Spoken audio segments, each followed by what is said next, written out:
Things किए थे हमने पिछली दफ़ा, जो बिल्कुल ही हट के एक टॉपिक था हर चीज़ से। तो उसी तरह आज है, मतलब ये है फाइल हैंडलिंग, लेकिन मतलब है तो हट के ही, लेकिन ज़रूरी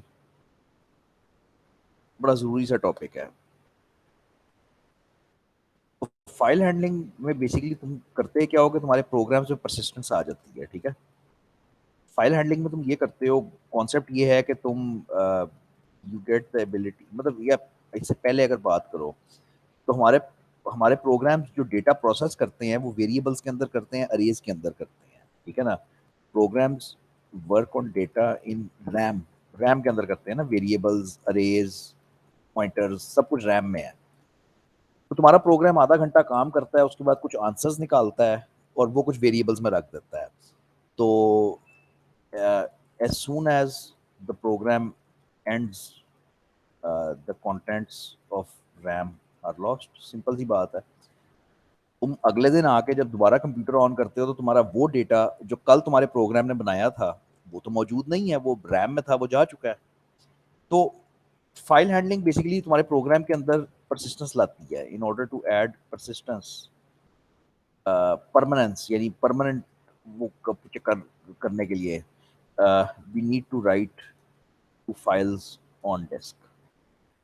ये एक्चुअली फाइल हैंडलिंग का टॉपिक है कि जो डेटा तुम प्रोग्राम में प्रोड्यूस कर रहे हो या जो भी डेटा इनपुट कर रहे हो, मैन्युफैक्चर कर रहे हो, जो भी कर रहे हो, वो एक्चुअली रैम में ना रहे यार। वो उसको परसिस्टेंस डालो, उसको फाइलों के ऊपर लिखो। मतलब तुम्हारी तुम्हारी फाइल्स बननी चाहिए जिनके अंदर वो डेटा परमानेंटली चला जाए, ताकि कल को आके जब तुम दोबारा उस प्रोग्राम को स्टार्ट करते हो तो वो उस फाइल में से डेटा रीड करके दोबारा वहीं से काम करना शुरू कर देता है। फाइल हैंडलिंग करने के लिए तुम्हें जो लाइब्रेरी चाहिए वो एफ स्ट्रीम है, एफ स्ट्रीम डॉट एच। जिस तरह तुम्हारे पास आईओ स्ट्रीम थी ना, उस तरह से ये फाइल स्ट्रीम की लाइब्रेरी है, ठीक है। तुम भाई अपने प्रोग्राम के शुरू में पहली लाइन हैश आईओ स्ट्रीम लिखते थे ना, हैश इंक्लूड आईओ स्ट्रीम। वो क्यों लिखते थे? क्योंकि तुम्हें उसके अंदर इनपुट आउटपुट स्ट्रीम्स इस्तेमाल करनी होती थी। तुम ये पहली लाइन ये लिखते थे, और लिखने की वजह ये थी कि तुम्हें इनपुट और आउटपुट स्ट्रीम्स चाहिए होती थी प्रोग्राम में, तुमने सी इन और सी आउट करना होता था। तो इसी तरह से अगर तुमने फाइल्स के ऊपर काम करना है तो तुम्हें एफ स्ट्रीम की लाइब्रेरी रिक्वायर्ड होएगी। इसके अंदर बेसिकली दो स्ट्रीम्स होती हैं। एक आई एफ स्ट्रीम कहते हो, इनपुट फाइल स्ट्रीम, और एक ओ एफ, नहीं शायद ओ स्ट्रीम होता है, खाली ओ एफ स्ट्रीम ही होता है, ठीक है। O F stream output file stream, यानी बेसिकली फाइल से अगर पढ़ रहे हो तो तुम इनपुट फाइल स्ट्रीम बनाओगे, अगर लिख रहे हो तो आउटपुट फाइल स्ट्रीम बनाओगे। अब तुम्हारा जो सी प्लस प्लस का प्रोग्राम है वो दरमियान में बैठा हुआ है और फाइल एक्सटर्नल है, ठीक है। ये तुम्हारा प्रोग्राम है सी प्लस प्लस का, और ये एक फाइल है हार्ड डिस्क पे, ए डॉट टी एक्स टी। तुमने अगर इस एक्सटर्नल फाइल से पढ़ना है तो तुम्हें एक स्ट्रीम बनानी है। वो जो स्ट्रीम है वो आपकी आई एफ स्ट्रीम है, ठीक है। यदि तुम्हें ये लिंक बनाना है किसी तरीके से कि तुम डेटा इसके अंदर से उठा के इसके अंदर लेके आओ, ठीक है। तो क्योंकि तुम इस दफा फाइल से पढ़ना चाह रहे हो, तुम इस दफा आई एफ स्ट्रीम बनाओगे, ठीक है। ये काम होता है इस तरह से है कि तुम आई एफ स्ट्रीम का एक वेरिएबल बना लोगे आई। इसको वेरिएबल नहीं कहते वैसे, इसको फाइल हैंडल कहते हैं। तो I is called the file handle. और कॉन्सेप्ट ये है कि अब तुमने इस फाइल हैंडल को एसोसिएट करना होता है किसी फाइल के साथ। तो अब मैं कहूंगा आई डॉट ओपन और ए डॉट टी एक्स टी। अगर तो फाइल खुल गई, अगर तो फाइल सी प्लस प्लस को ये फाइल मिल गई और वो सक्सेसफुली इसको खोल गया, तो अब इस फाइल का हैंडल आ जाएगा आई के अंदर। यानी आई का मतलब है कि ये जो आई है ये अब इस स्ट्रीम का नाम बन गया है, इस हैंडल का नाम बन गया है, जिसके जरिए से तुम फाइल को मैनिपुलेट कर सकते हो। अच्छा, अब तुम फाइल में से डेटा पढ़ सकते हो। भाई कीबोर्ड भी तो यही था। कीबोर्ड में से जब आप डेटा पढ़ते थे, कीबोर्ड से जब आप डेटा पढ़ते हो तो आप कौन सी स्ट्रिंग यूज कर रहे थे? सी इन की। तो सी इन भी एग्जैक्टली यही था कि सी इन कीबोर्ड से डेटा लेके आता था प्रोग्राम तक। सी इन भी एग्जैक्टली यही करता था कि वो कीबोर्ड से डेटा उठा के लाता था प्रोग्राम तक। तो बिल्कुल जिस तरह से सी इन यूज करते हो, एग्जैक्टली द सेम वे अब तुम ये इनपुट फाइल स्ट्रीम यूज करोगे जो फाइल्स में से डेटा उठा के लाएगी। तो सी इन कैसे करते थे? सी इन ऐसे करते थे हमेशा कि सी इन के आगे कोई वेरिएबल लिख देते थे। अब कीबोर्ड से डेटा आता था और उस वेरिएबल के अंदर आ जाता था। अच्छा, अब यहाँ पे ये काम कैसे होएगा कि हम आई से डेटा उठा के किसी टेम्प वेरिएबल में ले आते हैं,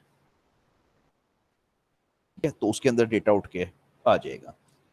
अच्छा, exactly the same story with output. Actually output ज्यादा आसान है, बल्कि इसमें जो एक चीज देखने दो कि इसने तुम्हें और क्या क्या करवाया होगा। गेट भी करवाया होगा, पुट भी करवाया होगा। अच्छा, नहीं, नहीं करवाया होगा। अच्छा, फिर तो ये काफी आसान है।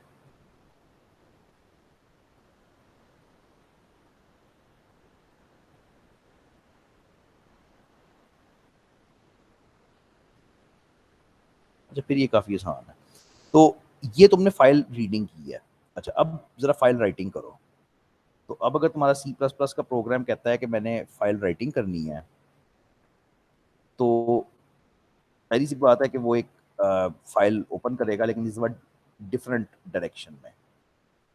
तो फॉर एग्जांपल इसका नाम है b.txt। अगर अब सी प्लस प्लस ने इसको राइटिंग के लिए खोलना है, तो इसका मतलब ये डायरेक्शन ये होगी कि सी प्लस प्लस अब इसके अंदर डेटा फेंकेगा, लिखेगा। तो इस दफा जो तरीका होएगा वो ये होएगा कि हम ओ एफ स्ट्रीम बनाएंगे, आउटपुट फाइल स्ट्रीम का एक हैंडल बनाएंगे, ठीक है। उसका नाम कुछ भी रख दो, मैंने ओ रख दिया, और उसके साथ एक फाइल लगा देंगे b.txt। अब आउटपुट तुम कैसे करते हो स्ट्रीम्स में? जिस तरह तुम सी आउट करते थे, सी आउट तुम लिखते थे हेलो वर्ल्ड। तो सी आउट क्या करता था? सी प्लस प्लस से डेटा उठाता था, यानी हेलो वर्ल्ड उठाता था, उठा के स्क्रीन पे रख देता था। अब इस सी आउट की जगह पे तुमने सिर्फ ओ लिख देना है, जिसका मतलब ये है कि अब तुम सी आउट वाले स्ट्रीम में डेटा नहीं डाल रहे, अब तुम इस ओ वाली स्ट्रीम में डेटा डाल रहे हो, जिसका नाम तुमने ये ओ रखा हुआ है। और एंड दैट्स फाइन, बस खत्म बात। ये फाइल के अंदर डेटा लिख देता है। यहाँ पे एक बात जरूरी है कि सिर्फ in case of output, in case of output, if file does not exist, a new file is automatically created. If file exists previously, it is overwritten. Input के केस में ऐसा कुछ नहीं होता। इनपुट के केस में इनपुट के case में अगर फाइल एग्जिस्ट नहीं करती और सी प्लस प्लस उसको खोलने की कोशिश करता है, तो ये एरर आता है, ये प्रॉब्लम है कि file does not exist. Once again, input के केस में अगर मैं ये फाइल a डॉट टेक्स्ट खोलने की कोशिश करता हूँ और ये फाइल है ही नहीं, फॉर एग्जांपल हार्ड डिस्क पे पड़ी नहीं है, तो सी प्लस प्लस एरर देगा ना कि भाई ये फाइल एग्जिस्ट नहीं करती। लेकिन not in case of output. In case of output, अगर फाइल एग्जिस्ट नहीं करती तो एक नई फाइल खुद ब खुद बन जाती है, और अगर इत्तेफाक से फाइल पहले पड़ी हुई थी तो वो ओवरराइट हो जाती है, उसके अंदर डेटा सारा उड़ा दिया जाता है। तो ये इसकी थ्योरी थी, बाकी सारा काम तकरीबन करने से ताल्लुक रखता है। तो हम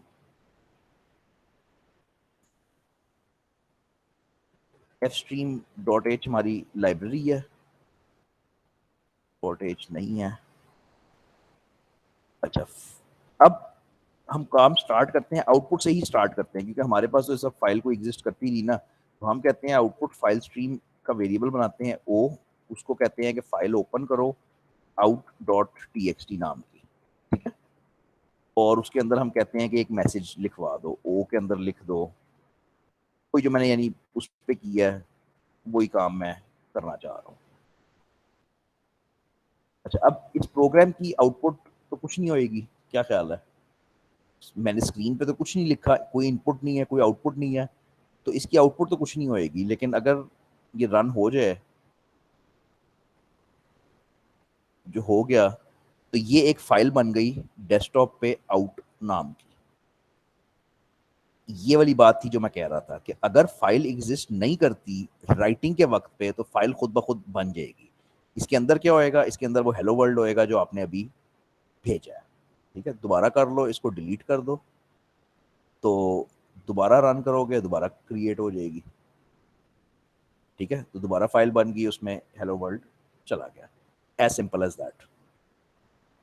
3 स्टेप में ये सारी कहानी चलती है। फाइल हैंडल बनाओ, उस हैंडल के जरिए से कोई फाइल ओपन करो और फिर उसको पढ़ लो या लिख लो।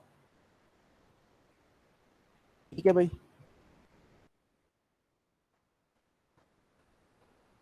अच्छा, अब एक फाइल पे आते हैं।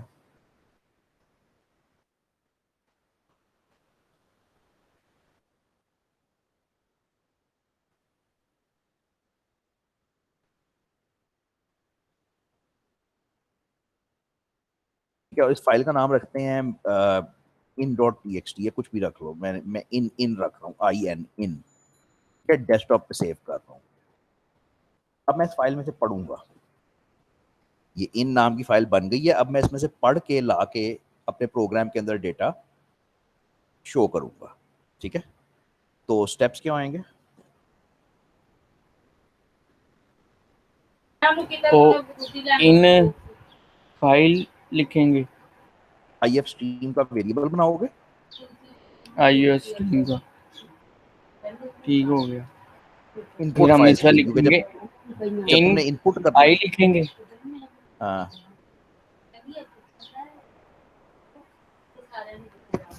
आई लिख के ओपन। हाँ, फिर तो तीन तीन स्टेप्स होते हैं हमेशा। पहले फाइल बनाते हो, फिर उसके साथ कोई चीज ओपन करते हो, तो मैं इन और डॉट फाइल का नेम लिख देंगे। फाइल का नेम दे देंगे। ये अब ये तस्वीर बन गई कि आई आ गया इधर, ये फाइल इसके साथ चिपक गई। अब मुझे करना क्या है, फाइल में से बस पढ़ना है। ठीक है। अच्छा, अब पढ़ना कैसे है कि फॉर एग्जांपल मैं कह सकता हूँ आई डॉट नहीं, मैं क्या कहना चाह रहा हूँ, कैरेक्टर टेम्प कहना चाह रहा हूँ। मैं एक स्ट्रिंग बनाता हूँ टेम्प नाम का और उसके अंदर पढ़ लेता हूँ। ठीक है, और मैं सी आउट करवा देता हूँ। जरा देखना कि क्या हुआ है। मैंने फाइल में से पढ़ा, पढ़ के डाला टेम्प में, और फिर वो टेम्प स्क्रीन के ऊपर डिस्प्ले करवा दिया।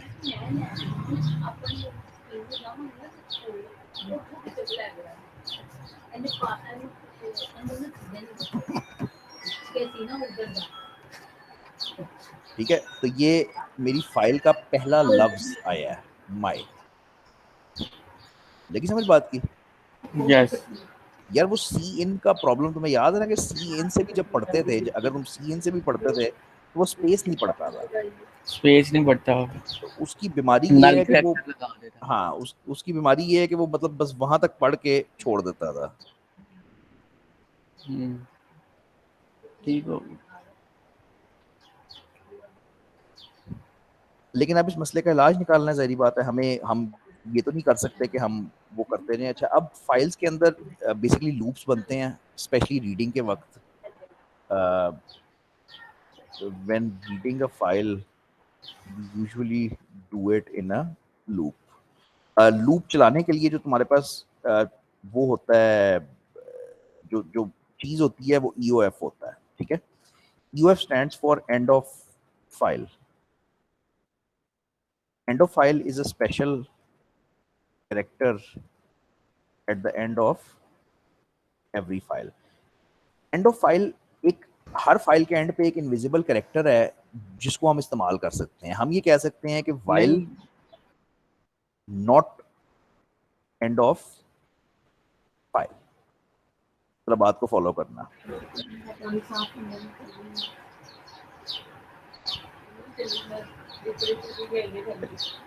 मैंने ये कहा कि अगर मेरी फाइल एंड नहीं हुई, अगर मेरी आई आई वाली फाइल अगर एंड नहीं हुई, ये मैंने नहीं लिखा हुआ है, एक्सक्लेमेशन मार्क लगा हुआ है, अगर मेरी फाइल एंड नहीं हुई तो तुम उठा के टेम्प में डालो और फिर स्क्रीन पे रख दो।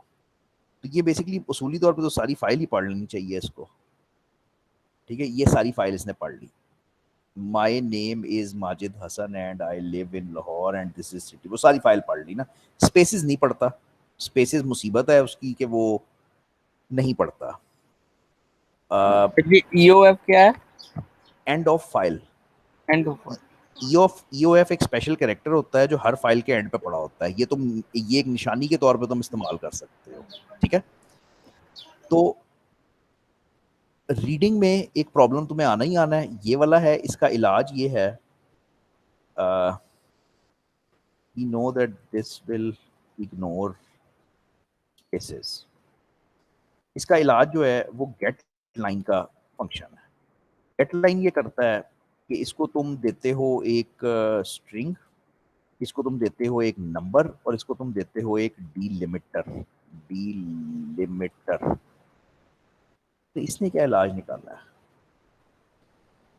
मेरा नहीं ख्याल इसने गेट लाइन वाला चक्कर ये किया है, ठीक है, गेट लाइन यूज किया है। तो अब इस वाइट स्पेस, ये जो स्पेसेस नहीं पड़ता, इससे जान छुड़ाने के लिए तुम्हें गेट लाइन का फंक्शन यूज करना पड़ता है। गेट लाइन आसान है, वो फाइल में से पूरी एक लाइन पढ़ लेगी, पूरी की पूरी लाइन पढ़ लेगी स्पेसेस समेत। वो लाइन पढ़ के ला के इस स्ट्रिंग में फेंक देगी। ये एक नंबर होता है जो तुम दे सकते हो कि भाई यहाँ इतने कैरेक्टर्स पढ़ने हैं, और डीलिमिटर फिलहाल छोड़ दो, ऑप्शनल है ये तुम्हारे लिए, फिलहाल छोड़ दो। मतलब लिखने में भी ऑप्शनल है, लिखो या ना लिखो चलेगा। अब बेसिकली मैं ये कहूंगा कि मैं गेट लाइन कर रहा हूं आई से, तो नहीं, मैं कहूंगा आई डॉट गेट लाइन ना, मैं ये तो बताना है कि मैं कहां से कर रहा हूं। आई डॉट गेट लाइन मैं उसको बताऊंगा कि उठा के टेम्प में रख दो और 100 कैरेक्टर्स रख दो, जरा फर्क देखना क्या आता है। ओहो, आखिरी हैंडल खुद लगाना है, सी आउट टेम्प करके आखिरी हैंडल खुद लगाना पड़ना है। वैसे यार ये जरूरत नहीं पड़नी चाहिए।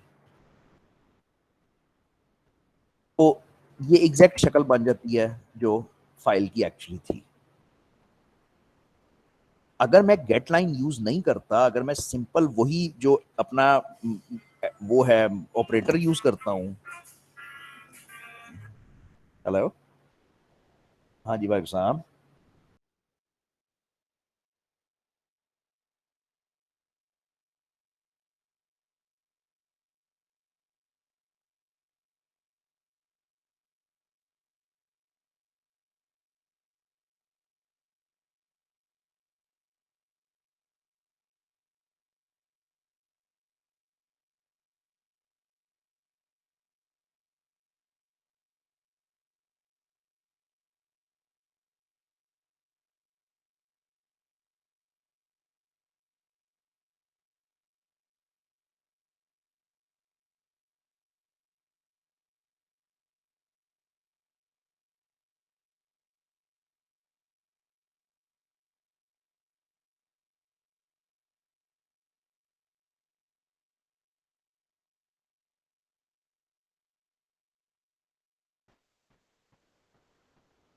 अच्छा, तो मैं ये कह रहा था कि जब तुम ये वाला ऑपरेटर इस्तेमाल करते हो तो ये एक लफ्ज पढ़ता था। प्रॉब्लम कोई नहीं है, प्रॉब्लम बस सिर्फ ये है कि वो स्पेसेस खा जाता था। तो उससे जान छुड़ाने के लिए हमने ये गेट लाइन का फंक्शन यूज किया जो बड़ा पावरफुल है। इसमें एक तीसरा एट्रीब्यूट भी होता है, लेकिन वो ऑप्शनल है, ना भी लिखो तो चलेगा। ठीक है भाई, यहाँ तक कोई मसला, कोई दिक्कत? बेसिक सर अब फाइल मैं एक्सप्लेन है, करने की कोशिश करता हूँ, देखता हूँ समझ आई है कि नहीं। करो। पहले हम एक फाइल लेते हैं, ठीक है, एक फाइल ली, हाँ हाँ, उसके अंदर हमने ना फाइल के अंदर स्टोर करा दिया हेलो वर्ड्स, ठीक है ना, हेलो वर्ड्स स्पेस डाल के, अच्छा स्पेस डाल के, ठीक है। फिर हमने उधर जाके कोडिंग में ले जाके लिखा, कोडिंग में जाके हमने लिखा जी फाइल का नाम ओपन। नहीं, तुम थोड़ा मुश्किल कर रहे हो। सबसे पहला फैसला ये है कि तुमने फाइल में से पढ़ना है या लिखना है। लिखना है, मैं अगर लिखना इनपुट है देना है। तो इनपुट पढ़ना है। इनपुट जो है वो पढ़ना होता है। मतलब तुम सी प्लस प्लस का प्रोग्राम है ना, तुम यहाँ पे बैठे हुए ना, तुम कोड लिख रहे हो, तो हाँ जी, तुम्हारे लिए इनपुट ये होएगा कि तुम डेटा अपने पास लेके आओगे, तुम पढ़ोगे। हाँ जी, और तुम्हारे लिए आउटपुट ये होगी कि तुम डेटा लिखोगे। तो अगर तुमने पढ़ना है तो उसके 3 स्टेप्स हैं। IF स्ट्रीम का वेरिएबल बनाओ, ठीक आई है। डॉट ओपन करो, आई डॉट ओपन किया, फिर उसके और अंदर फाइल का नाम लिखा, हाँ फिर फाइल का नाम लिख के प्रिंट करा दिया। इतना आसान नहीं है। दोबारा आता हूँ, दोबारा करते हैं, कोई मसला नहीं, दोबारा करते हैं।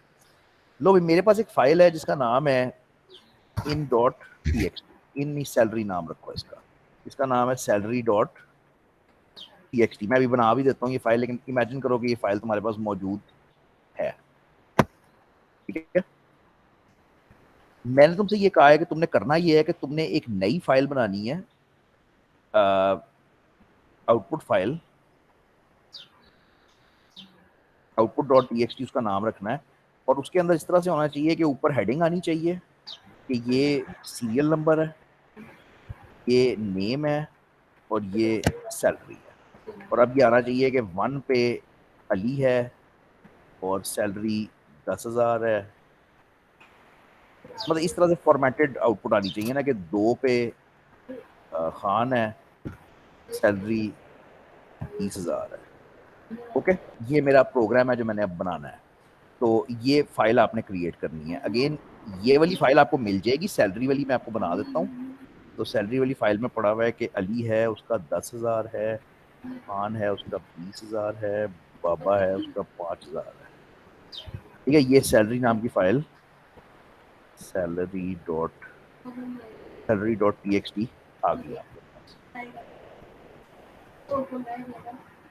TXT हमने उधर लगाना पड़ती है ये एक्सटेंशन? नहीं नहीं नहीं, इसीलिए मैंने खत्म कर दिया था कि नहीं लगाना पड़ता। ये मेरी सैलरी नाम की फाइल आ गई, डेस्कटॉप पे पड़ी हुई है, नो प्रॉब्लम, ये खत्म हो गई बात। अब हम काम करना शुरू करते हैं, ठीक है जी। तो पहले तो इसका लॉजिक जरा बनाओ कि इसकी लॉजिक क्या होएगी इस प्रोग्राम। पहले तो हम ये टेक्स्ट प्रिंट कराएंगे स्क्रीन पे। स्क्रीन पे करा लेंगे, चलो ठीक है, ये भी ठीक है। तुम स्क्रीन पे कराना चाह रहे हो बजाय इसके कि तुम डायरेक्ट आउटपुट करो। पहले स्क्रीन पे प्रिंट करा के फिर ऐसे सेल चलो आओ फिर स्क्रीन पे पहले प्रिंट करना है। ये हिस्सा छोड़ दो अभी आउटपुट वाला, सिर्फ ये वाला हिस्सा करो कि पहले इसको पढ़ के स्क्रीन पे डिस्प्ले करवा दो। इफ स्ट्रीम सैलरी इनपुट का फाइल हमने स्ट्रीम, इनपुट फाइल आई बना ली, ठीक है। ओपन आई और सैलरी TX। ठीक है, यहाँ तक तो होना ही होना था ना, फाइल तो ये ओपन हो गई। अब पढ़ो इसमें से। जी तो सी सी अब आउट। अब पढ़ने के दो नहीं, फाइल में से पढ़ना है ना। अभी तुमने फाइल खोल लिया, फाइल में से ये लाइन पढ़नी है, पहली लाइन, दूसरी लाइन, तीसरी लाइन। यहाँ पे 2 रास्ते हैं तुम्हारे पास, ठीक है। ये है जो कंफ्यूज करता है। यहाँ पे तुम्हारे पास 2 रास्ते हैं। पहला ये है कि तुम इस तरह से पढ़ लो, लेकिन इसमें प्रॉब्लम ये है कि स्पेसेस खाई जाती हैं। तो अभी जो मैंने तुम्हें रास्ता बताया है, तुम आई डॉट गेट लाइन करके पढ़ सकते हो, इससे पूरी लाइन उठ के आ जाती है। क्या ख्याल है? ठीक है। उसके बाद इसको डिस्प्ले करवा लो।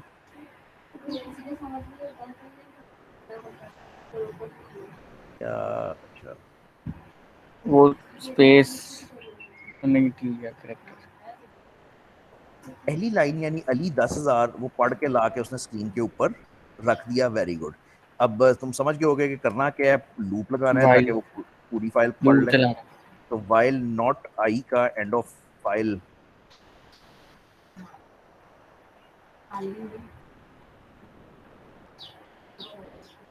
ये जरा बहुत लेंथी है। ये इतना लेंथी है कि मैं भी बता नहीं सकता, अभी तो काम शुरू हुआ है। तो ये है कि पूरी फाइल ये पढ़ के ला के इधर रख देगा। ठीक हो गया? अच्छा, अब मैंने ये तो नहीं मांगा था, मैंने तो ये मांगा था कि साथ इस तरह से सीरियल नंबर लिखना चाहिए, तमीज से ये इस तरह से होना चाहिए। और दूसरी बात है कि मैंने इसको फाइल में मांगा था। तो फाइल को छोड़ दो, इस वक्त स्क्रीन पे ही करते रहो। तो स्क्रीन पे अब ये सीरियल नंबर इसके साथ डालने की कोशिश करो कि ये सीरियल नंबर कैसे आएगा।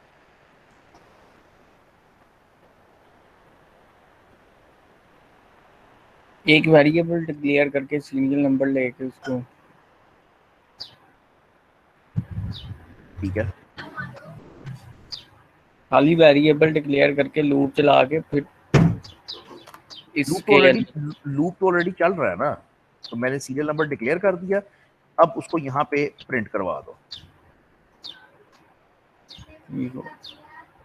समथिंग लाइक दिस, ठीक है।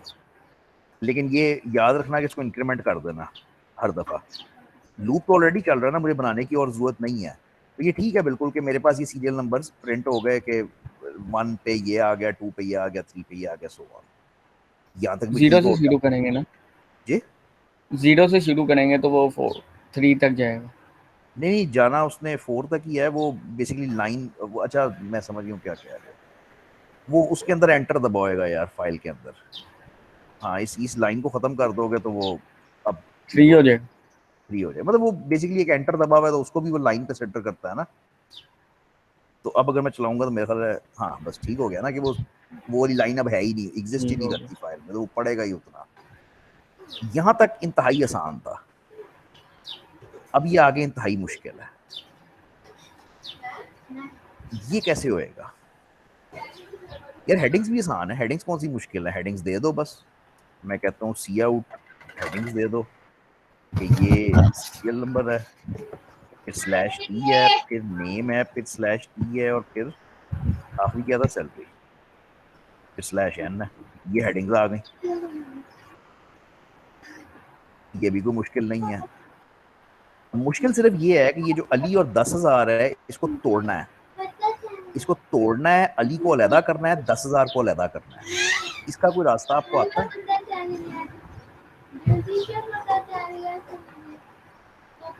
नहीं आता, आना चाहिए भी नहीं, ठीक है। तो इसका रास्ता strtok का फंक्शन होता है, it is used to break string into smaller sub string. अगर इसको गूगल करना चाहो ना, इस टॉपिक को अगर गूगल करना चाहो तो this is called tokenising string.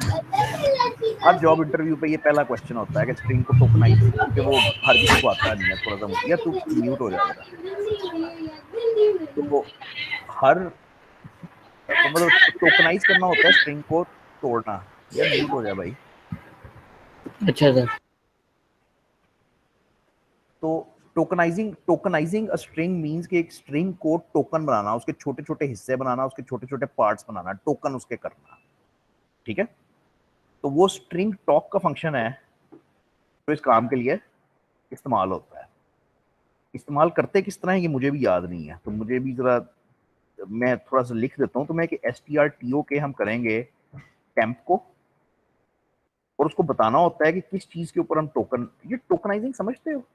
टोकनाइजिंग ये है कि तुम्हारे पास ये लिखा हुआ है ना, अली कॉमा 10,000, अब मेरा प्रॉब्लम ये है कि मैं अली को अलहदा करना चाहता हूँ, 10,000 को अलहदा करना चाहता हूँ, तो मैं कहूंगा कि कॉमे के ऊपर जहां पे कॉमा आए वहां पे उसके टोकन बना दो, वहां पे उसको छुरी मार दो, ठीक है, और इसको डाल दो कैरेक्टर नेम की अरे में, यानी उसने पहली छुरी मारी और छुरी मार के वो चला गया, यानी अली जो आया वो चला गया नेम के अंदर। अब जब दूसरी छुरी मारोगे तो पहला आर्गुमेंट नल होना चाहिए, ये शर्त है, वरना वो नई टोकनाइजिंग स्टार्ट कर देगा। तो दूसरा एट्रीब्यूट चला गया कैरेक्टर सेल में, ठीक है। टोकनाइजिंग एक बड़ा यूनिवर्सल टॉपिक है प्रोग्रामिंग में, और उसका मकसद हमेशा ये होता है कि जब तुम डेटा पढ़ते हो तो तुम्हें उसको छुरियां मार के उसके हिस्से करके उसमें से पोर्शंस निकालने होते हैं, हमेशा ऐसे ही होता है। तुम कोई तुम्हारी कोई वाईफाई कार्ड के ऊपर एक स्ट्रीम आ रही होती है डेटा की, उसको भी वो हिजे करके तोड़ के उसको वो उठा लेता है कि किधर क्या इस्तेमाल करना है। अच्छा, अब इसको जरा इस्तेमाल करना थोड़ा सा टेढ़ा है, तो मैं कोशिश करता हूँ। तो हैश इंक्लूड स्ट्रिंग की लाइब्रेरी,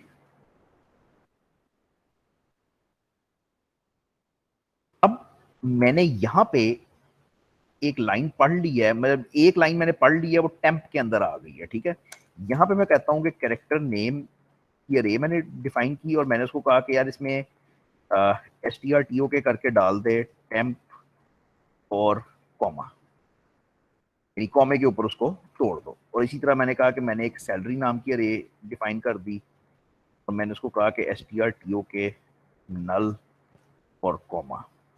यार ये नल लिखना इसलिए जरूरी है ताकि वो जो पिछली टोकनाइजिंग जहां पे खत्म हुई है ना, वहीं से आगे शुरू करे। तो मतलब ये है कि इसको टोकन, इसके टोकन बना रहा है ना, पहली दफा वो छुरी मारेगा कॉमे पे, यानी वो इस अली को अलहदा कर देगा। अगली दफा जब आप छुरी मारते हो तो आपको नल लिखना जरूरी है ताकि वो उसी छुरी को आगे कंटिन्यू करे, ताकि वो अब इस हिस्से को दोबारा वो करे।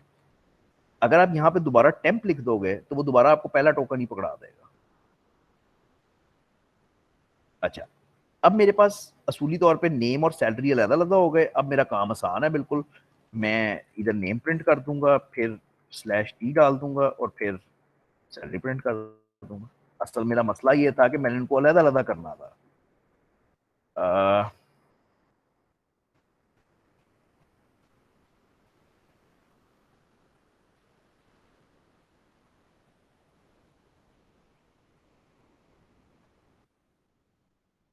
मैटर बना देता हूँ, अगर ज्यादा एतराज हुआ इसको तो। यार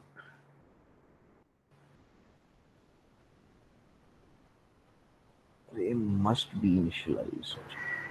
सर वो टर्म के अंदर कह रहा है शायद, हैं? टर्म में ना कह रहा हो। नहीं, कह जो रहा है वो तो मुझे समझ आ गई है, लेकिन मैं मतलब करना नहीं चाह रहा। मतलब क्यों मैं करूं?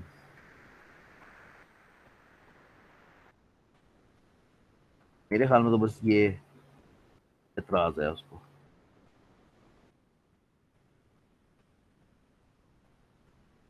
Let's see. अच्छा जी, expected primary expect before token. अब मुश्किल है। अब मुश्किल है क्योंकि वो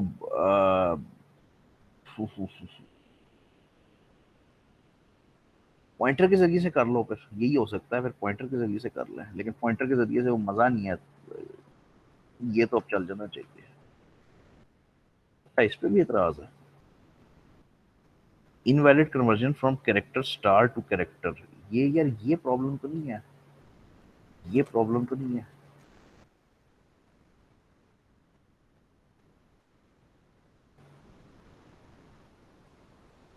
कैरेक्टर पॉइंटर है ना, तो वो ठीक है, वो डबल कोट्स ही में आएगा, ठीक है, दैट्स फाइन।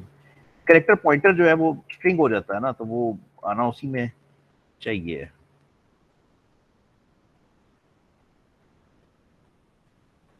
अच्छा जी, तो स्ट्रिंग टॉक कैरेक्टर पॉइंटर जो है वो एक सिंगल कैरेक्टर का पॉइंटर होता है, तो ये तो ठीक है, ये ठीक है। मुझे वैसे भी अच्छा नहीं लग रहा, मेरा तरीका यही सही है। इसी को चलाने की कोशिश करते हैं, कैरेक्टर नेम और कैरेक्टर सैलरी, इसी को चलाने की कोशिश करते हैं तो बेहतर है। यहाँ पे क्या एरर है? Initialiser fails to determine size of name, क्योंकि मैंने नेम का साइज नहीं डिफाइन किया, ठीक है।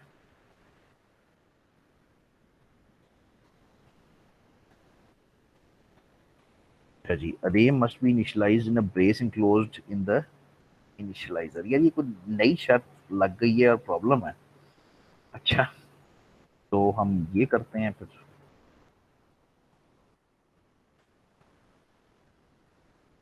यही समझ आती है फिर।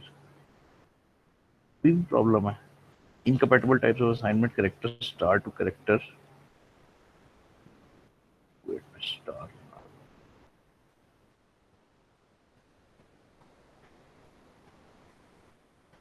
मैं कुछ गलत कर रहा हूँ, या तो मैं बुक से सर्च कर लूँ या गूगल कर लूँ, मुझे मैं कुछ गलत कर रहा हूँ।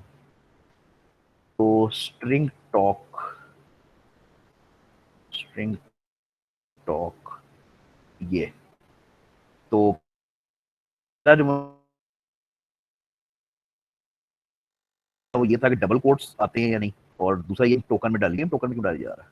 यार उसकी लॉजिक होएगी कि वो सेम टोकन में क्यों डाल रहा है, लेकिन token PTR as a pointer declared है। बस ये मेरे हिसाब से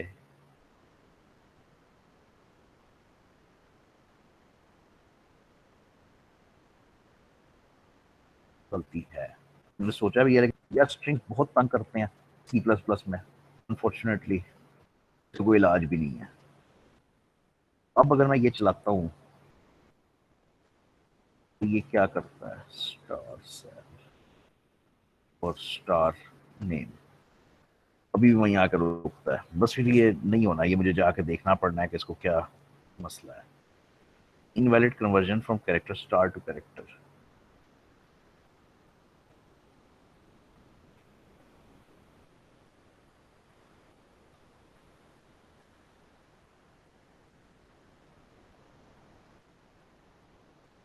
अच्छा, इसको हटा ही दो जरा एक सेकंड। अब वही है ना, असाइनमेंट में मसला है बस कि मैं जिस तरह से असाइन कर रहा हूँ ना, वो प्रॉब्लम है। अब क्योंकि नेम पॉइंटर है तो मुझे स्टार की जरूरत नहीं है। मुश्किल से चला है लेकिन चल गया। इसमें इतना ना फंसना, मतलब टोकनाइजिंग में तो फंसना, खैर वो तो करनी है, लेकिन वैसे ना उसमें इस मसले में ना इतना फंसना कि ये पॉइंटर की तरफ मैं क्यों गया हूँ। अरे से काम नहीं हो रहा था, मतलब मैं कैरेक्टर अरे बना रहा था तो काम नहीं हो रहा था, तो मैंने पॉइंटर बनाया है। अच्छा, पॉइंटर कैरेक्टर पॉइंटर जो है, कैरेक्टर पॉइंटर वो बजाते खुद स्ट्रिंग ही होता है ना वो, क्योंकि अरे का नाम वो होता है। अब ये सारा मुद्दा हमें टोकनाइजिंग का करना क्यों पड़ा, क्योंकि हमने नेम अलहदा कर दिया, सैलरी हमने अलहदा कर दी, और उसके दरमियान में हमने एक टैब स्टॉप डाल के उसको अलहदा अलहदा प्रिंट करवा दिया। अब एंड क्या था इसका, एंड ये था कि आपने इसको स्क्रीन के ऊपर नहीं लिखना था, आपने ये सारा कुछ लिखना था एक आउटपुट फाइल के अंदर।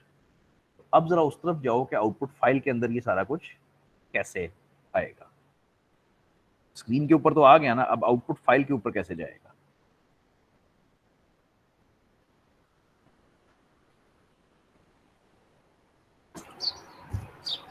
सर ये लिखेंगे क्या कहते हैं इधर ओ पी, और जो हमारी आउटपुट फाइल का नेम होगा, एक आउटपुट फाइल स्ट्रीम बनाओगे, उसके साथ अपनी आउटपुट फाइल जोड़ोगे। ठीक हो गया, यहाँ तक बिल्कुल ठीक हो गया। ये 2 लाइनें मैंने ऐड की भाई, आउटपुट फाइल स्ट्रीम डेवलप कर दी। अब गेम इतनी सी है कि स्क्रीन पे नहीं लिखना, ओ पे लिखना है, स्क्रीन पे नहीं लिखना। तो ये सारा कुछ कॉपी करके ओ पे ले जाएंगे। ये सारा कुछ ओ पे चला जाएगा, खत्म, डन, खत्म हो गया। तो अब इसको रन इनपुट भी करोगे तो, लिखा गया, आउटपुट भी लिखा गया। हाँ इसको रन करोगे तो स्क्रीन पे तो कुछ नहीं आएगा, लेकिन पीछे फाइल बन जाएगी जिसका नाम output.txt होएगा, और उसको खोलोगे तो वो सारा डेटा उस फाइल के अंदर आ चुका होएगा। यही तो इसका मजा है, यही तो इसकी पावर है। अच्छा, अब मैं तुम्हें कहता हूँ कि यहाँ पे टोटल सैलरी भी लिखी हुई है, एंड पे ये 10, 20 और 5,000 ये सारा जमा हुए, और जमा होने के बाद यहाँ पे टोटल सैलरी लिखी हुई है कि भाई 35,000 बनती है। बस यहाँ पे क्लास खत्म कर दूंगा। तो तुमने करना क्या है, तुमने करना ये है कि तुम्हारे पास सैलरी तो आ चुकी है, ये सैलरी तुम अलहदा तो कर चुके हो। अब तुम्हें एक इंटीजर वेरिएबल बनाना है टोटल नाम का, और उसके अंदर ये सैलरी जमा करते जाना है। फॉर एग्जाम्पल कैसे, total is equal to total plus salary. लेकिन ये चलेगा नहीं, पता है क्यों? पीटीआर बनाना पड़ना हमें। हाँ, सैलरी की डेटा टाइप क्या है, सैलरी की डेटा टाइप कैरेक्टर पॉइंटर है, मतलब एक स्ट्रिंग है। तो कल तुमने एक फंक्शन पढ़ा था ए टू आई का, अल्फा टू इंटीजर, जो अल्फाबेट्स को कन्वर्ट करता है इंटीजर्स के जी अंदर। जी। तो ये बिल्कुल आइडियल जगह है इसके लिए। मुझे नहीं पता ये चलेगा या नहीं, लेकिन बिल्कुल आइडियल जगह है। ये किस लाइब्रेरी में था, कुछ याद है? मेरे ख्याल स्टैंडर्ड लिब में था, एसटीडी लिब के अंदर, आई थिंक। हाँ जी, कंपाइल तो हो गया, तो इसका मतलब स्टैंडर्ड लिब में था। तो सॉरी, मैंने इसको प्रिंट नहीं करवाया, तो एंड पे मैं इसको प्रिंट करवा देता हूँ। अब इसको प्रिंट किस जगह पे करवाएं, जब लूप खत्म हो जाए तब आप फाइल के अंदर इसको प्रिंट टोटल करवा का। दो।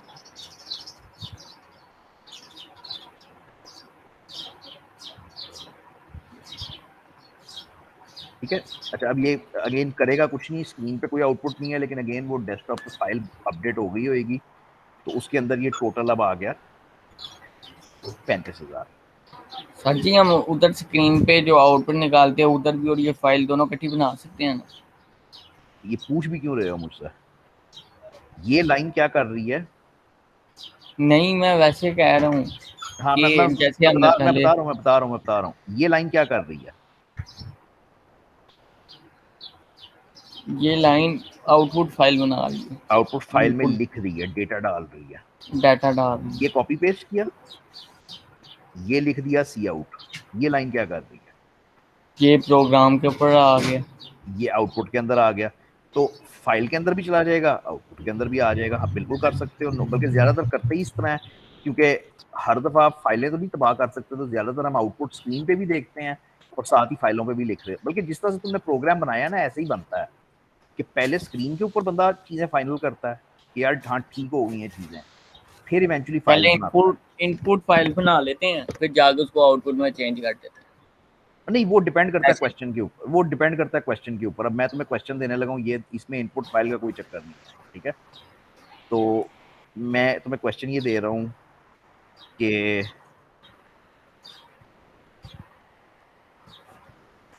Right a program to input course codes, नहीं बल्कि नहीं, वो तो दो कर लो, एक दो कर लो। Write a program which inputs the runs and balls faced by 5 batsmen. Your program should write the following data to a file. Uh, batsman runs, balls, strike rate. Batsman one है, उसने 10 स्कोर किया है 10 बॉलों पे, तो उसकी strike rate हो गई 100। बैट्समैन टू है, रेट कैसे मल्टीप्लाई करते हैं?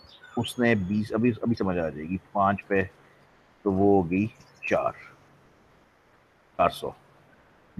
Run divided by balls multiply 100, ठीक है?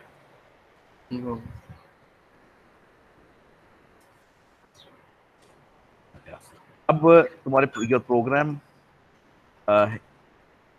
Eight the end of the file highest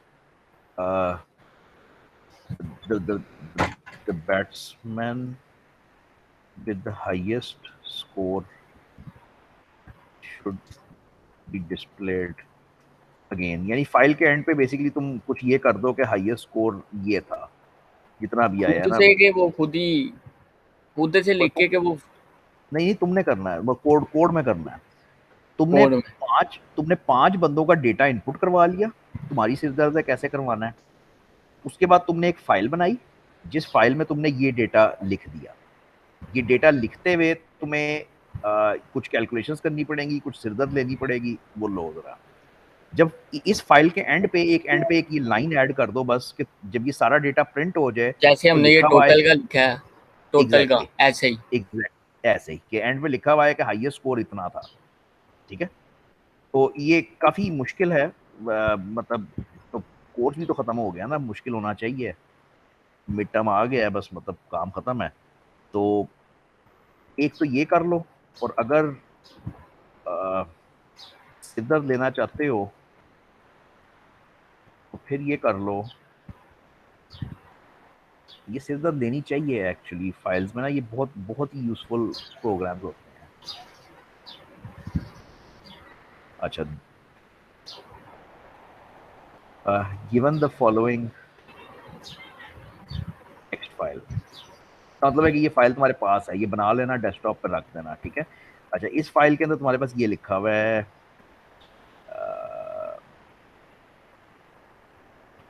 input ले लूँ पहले मैं ये? नहीं, इसमें इनपुट नहीं लेनी, ये फाइल खुद बना लो। जिस तरह मैंने फाइल बनाई थी ना, तो खुद ही हम फाइल बना के काम कर रहे थे। हाँ जी वैसे ही कह रहा हूँ, वो इनपुट नहीं होती। इनपुट कहते नहीं, इनपुट का मतलब होता है कि यूजर से चीज लेनी है ना।